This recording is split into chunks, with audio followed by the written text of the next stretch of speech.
Evangelho de Lucas, capítulo 2, versículos de 22 a 24. Depois que se completaram os dias da purificação de Maria, segundo a lei de Moisés, levaram-no a Jerusalém para o apresentar ao Senhor, segundo o que está escrito na lei do Senhor. Todo varão primogênito será consagrado ao Senhor. E para oferecerem sacrifício, conforme o que também está escrito na lei do Senhor, um par de rolas ou 2 pombinhos. Palavra da salvação. Comentário Lucas 2, de 22 a 24. Santo Atanásio. Quando esteve o Senhor fora do olhar do Pai, e qual lugar existe fora do seu império, em que o Senhor possa estar afastado do Pai, para que ele seja levado a Jerusalém e introduzido no templo? Mas talvez essas coisas tenham sido escritas por nossa causa.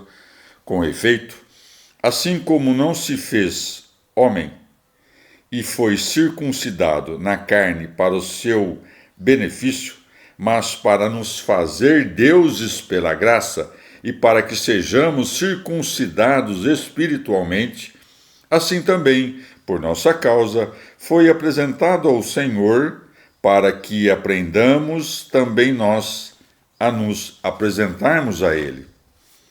Ordenou que se oferecessem 2 coisas, porque, consistindo o homem de alma e corpo, Deus exige de nós 2 sacrifícios, a castidade e a mansidão, não só do corpo, mas também da alma. Fosse de outro modo, o homem seria fingidor e hipócrita, cobrindo a sua malícia oculta com a aparência de inocência. Evangelho de Lucas, capítulo 2, versículos de 25 a 28. Havia então em Jerusalém um homem chamado Simeão. Esse homem era justo e piedoso. Esperava a consolação de Israel e o Espírito Santo estava nele. Tinha-lhe sido revelado pelo Espírito Santo que não veria a morte sem ver primeiro o Cristo do Senhor. Foi ao templo conduzido pelo Espírito, e, levando os pais o menino Jesus para cumprirem as prescrições usuais da lei a seu respeito, ele o tomou em seus braços e louvou a Deus. Palavra da salvação. Comentário Lucas 2, de 25 a 28. São Gregório de Nissa. O prudente Simeão certamente não esperava a felicidade mundana para a consolação de Israel, mas a passagem da sombra da lei para a beleza da verdade. Com efeito, sabia por um oráculo que veria o Cristo do Senhor antes de abandonar este mundo. Por isso segue, e o Espírito estava nele. De fato, era pelo Espírito Santo que se fazia justo. Tinha-lhe sido revelado pelo Espírito Santo que não veria a morte sem ver primeiro o Cristo. Quão feliz foi aquela santa entrada no santo templo, pela qual chegou o momento do fim da sua vida. Felizes as mãos que tocaram o verbo da vida e os braços que foram preparados para o receber. Evangelho de Lucas, capítulo 2, versículos de 28 a 32. Ele o tomou em seus braços e louvou a Deus, dizendo: Agora, Senhor, podes deixar partir o teu servo em paz, segundo a tua palavra, porque os meus olhos viram a tua salvação, a qual preparaste ante a face de todos os povos, luz para iluminar as nações e glória de Israel, teu povo. Palavra da salvação. Comentário Lucas 2, de 28 a 32. Orígenes. Se só de tocar a orla da sua veste aquela mulher foi curada, o que se deve pensar de Simeão, que tomou nos seus braços o menino e se alegrou vendo que aquele pequeno que segurava era o que tinha vindo libertar os cativos, e sabendo que ninguém o podia libertar da prisão do corpo, senão aquele que tinha em seus braços? Por isso é dito, e louvou a Deus, dizendo: Agora, Senhor, podes deixar partir o teu servo. Como dizendo: Quando eu não tinha a Cristo em meus braços, estava preso e não podia escapar das minhas correntes. Quem se retira deste mundo em paz, a não ser aquele que entende que Deus estava em Cristo reconciliando o mundo consigo, 2 Coríntios 5, e que não tem nenhuma inimizade com Deus, mas recebeu em si toda a paz por suas obras? Evangelho de Lucas, capítulo 2, versículos de 33 a 35. Seu pai e sua mãe estavam admirados das coisas que dele se diziam. Simeão os abençoou e disse a Maria, sua mãe: Eis que este menino está posto para a ruína e ressurgimento de muitos em Israel, e para ser alvo de contradição. E uma espada trespassará a tua alma, para que se descubram os pensamentos escondidos nos corações de muitos. Palavra da salvação. Comentário Lucas 2, de 33 a 35. Orígenes.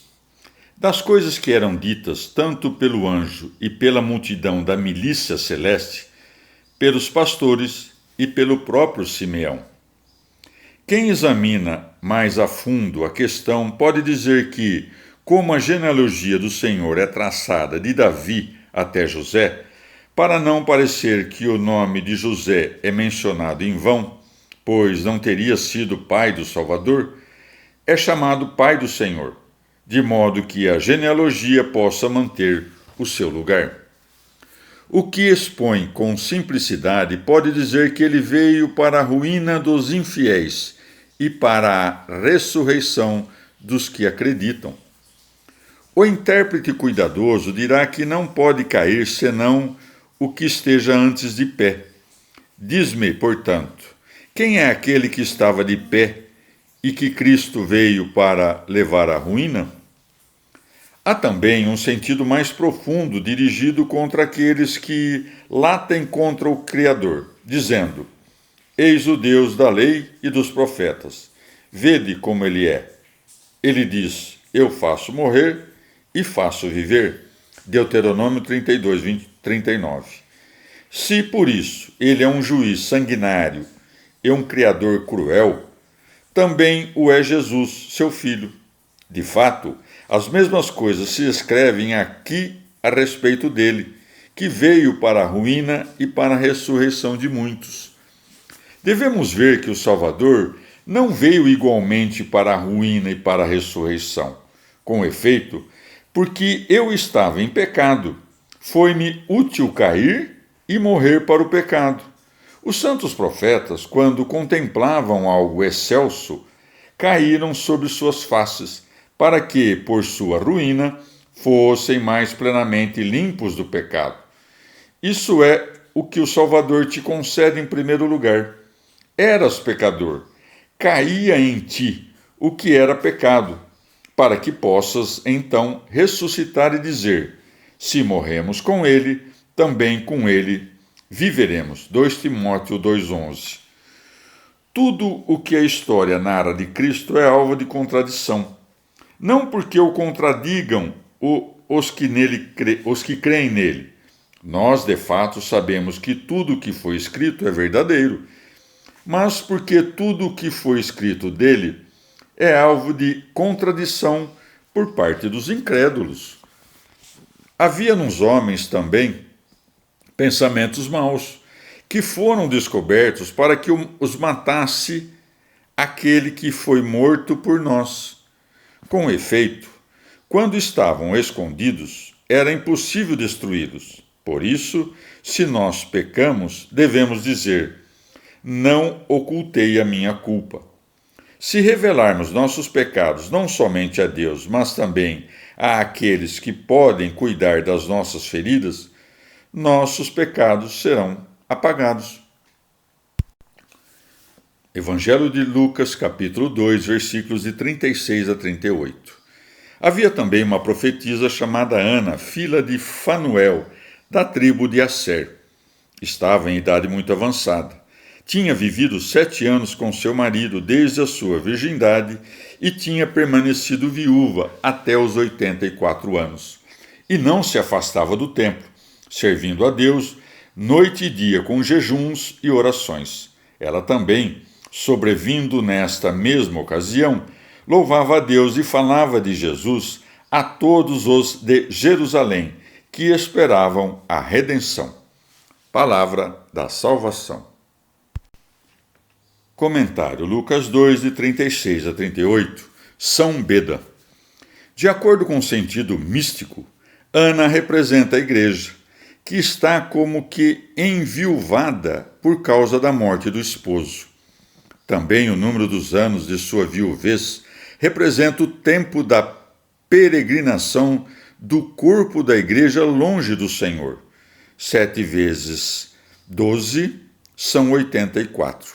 O número 7 exprime o curso deste mundo, que gira em 7 dias, e o número 12, a perfeição da doutrina apostólica. Portanto, pode-se dizer, seja da Igreja Universal, seja de qualquer alma fiel que serviu ao Senhor por 84 anos, se cuida de observar, durante todo o tempo da sua vida, a doutrina dos apóstolos. Isso concorda também com o período de 7 anos em que permaneceu com seu marido, pois, em virtude de uma prerrogativa da majestade do Senhor, que ele próprio, habitando na carne, nos ensinou, o número de 7 anos é usado como símbolo da perfeição.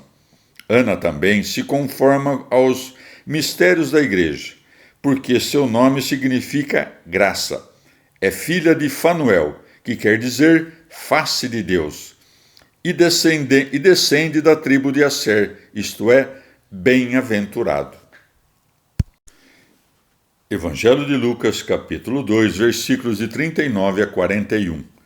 Depois que cumpriram tudo segundo o que mandava a lei do Senhor, voltaram para a Galiléia, para a sua cidade de Nazaré.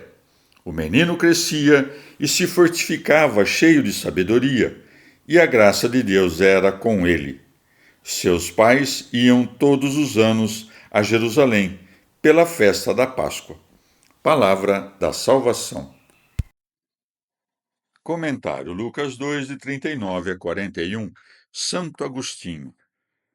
Como, porém, os seus pais iam todos os anos a Jerusalém durante a infância de Cristo, se o temor de Arquelau os impedia? Não seria difícil resolver essa dúvida, se algum dos evangelistas houvesse dito por quanto tempo reinou Arquelau. Pode ter acontecido que fossem a Jerusalém durante os dias de festa, ocultos em meio a tão grande multidão, voltando logo em seguida.